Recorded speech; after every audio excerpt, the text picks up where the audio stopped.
Hujambo na karibu tena mtazamaji wa The World News katika kipindi hiki cha ulimwengu wa siasa. Mimi ni Adam Hussein na bado tunakujuza mengi yanayojiri katika ulimwengu, lakini tunatazama namna ambavyo Urusi inatumia ujasusi, lakini pia na jinsi inavyotumia ubabe katika kutumia meli kukwepa vikwazo vya magharibi katika uuzaji wa rasilimali zake, hasa mafuta pamoja na gesi na bidhaa zingine.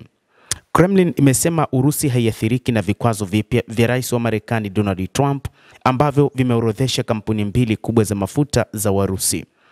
Hata hivyo, kinachoendelea, biashara ya mafuta ya Urusi inaendelea kama kawaida na ni msururu wa meli zinazofahamika kama meli za kivuli, meli za mizimu ama meli za kidubwana zinazobeba mamilioni ya mapipa ya mafuta ghafi zikisafirisha kwa siri kwa wanunuzi duniani kote wanaotafuta bei nafuu na hivyo kukwepa vikwazo. Meli hizi pia hutumia wateja wengine kama vile viongozi wa kidini wa Iran, majenerali wa Venezuela na hata wafanyabiashara wa magharibi wasio waaminifu wanaoweka faida mbele ya usalama wa mazingira au hata maisha ya mabaharia wanaotelekezwa baharini kwa miezi au miaka. Shughuli za meli hizi za siri zimezidi kuongezeka kwa kasi tangu uvamizi wa Ukraine mwaka 2022, huku mfaidikaji mkuu akiwa utawala wa Putin. Hata hivyo, ni mataifa hayo ya magharibi ambayo hupokea mizigo kutoka nchini Urusi, licha ya kwamba wamekubaliana kuachana na mpango wa kuacha ununuzi wa mafuta ya Warusi. Shughuli za meli hizi zina asiri kubwa mno, zimeongezeka na Urusi inazitumia sio tu kusafirisha kwa magendo bidhaa yake kuu ya mauzo kwa maana ya mafuta, lakini kuhakikisha inapata fedha kwa ajili ya mapambano dhidi ya Ukraine, bali pia kwa shughuli za mseto za ujasusi za uharibifu dhidi ya nchi wanachama wa NATO barani Ulaya, ikiwemo miundombinu ya kebo za chini ya bahari ya mabomba ya gesi. Hili limewahi kuelezwa na baadhi ya mataifa magharibi, hasa Denmark, wakisema kwamba kumekuwa na uharibifu mkubwa unaofanywa na meli za Warusi katika kebo za chini ya bahari. Kwa mujibu wa wachambuzi, meli za mizimu sasa zinabeba takribani 80% ya mauzo ya mafuta ya Urusi kwa njia ya bahari, zikipuuza vikwazo vya magharibi. Urusi ni miongoni mwa wauzaji wakubwa watatu wa mafuta duniani, ikishirikiana nafasi hiyo na Marekani na Saudi Arabia. Mnamo mwaka 2024, Urusi ilizalisha takribani 10% ya mafuta yote duniani.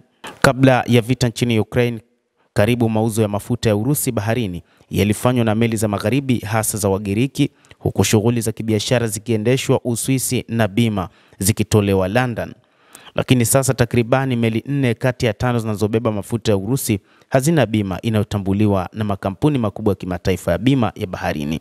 Hii ni kwa mujibu wa shirika la habari la BBC. Wachambuzi wa mambo wanadai kwamba Urusi imeunda meli mbadala za mafuta zinazoweza kukwepa vikwazo, lakini meli hizo ni za zamani, hazina matengenezo sahihi na hazina bima ya kutosha dhidi ya ajali za mafuta. Zaidi ya robo tatu ya mauzo hayo hupitia bahari ya Baltic na bahari Nyeusi, hivyo huvuka maji ya Ulaya kila kukicha. Kulingana na takwimu za S&P Global, karibu meli moja kati ya 5 baharini ni sehemu ya meli hii ya siri, meli zenye kutu zikipiga mbizi chini ya bendera zisizokuwa na jina, zikisafirisha mafuta kutoka nchi zisizo na vikwazo. Hii ni taarifa kutoka katika vyombo vya habari vya magharibi, likiwemo shirika la habari la BBC ambalo limeeleza hayo. Nusu ya meli hizi zinabeba mafuta ya Urusi pekee na 20% ya Iran, 10% ya Venezuela, huku zilizobaki zikiwa mchanganyiko wa mafuta kutoka nchi zaidi ya moja. Wateja wakubwa wa mafuta haya ni India na China, nchi zenye idadi kubwa ya watu na watumiaji wakuu wa mafuta duniani. Wanunuzi wadogo ni pamoja na Uturuki, Singapore, Umoja wa Falme za Kiarabu na baadhi ya mataifa katika nchi za Ulaya. Hata hivyo, ili kuficha nyayo zao, meli hizi hufanya uhamisho wa mafuta kutoka meli hadi meli baharini, mbali na uangalizi wa mamlaka za bandari.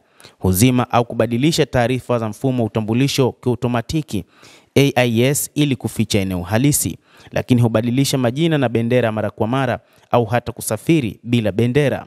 Hutumia nambari za usajili za meli zilizopangwa kutupwa kana kwamba zimepata utambulisho wa wafu.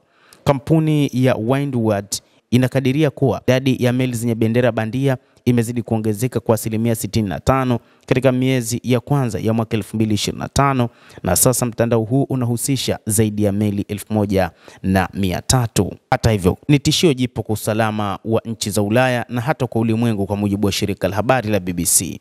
Oktoba mwaka 2025, meli moja iliyokuwa ikibeba bendera ya Benin, Boracay, zamani ikijulikana kama Pushpa, Odysseus, Varuna na Kiwala, ilikamatwa karibu na pwani ya Ufaransa kwa tuhuma za kutumika kama kituo cha kurushia ndege zisizokuwa na rubani, drones.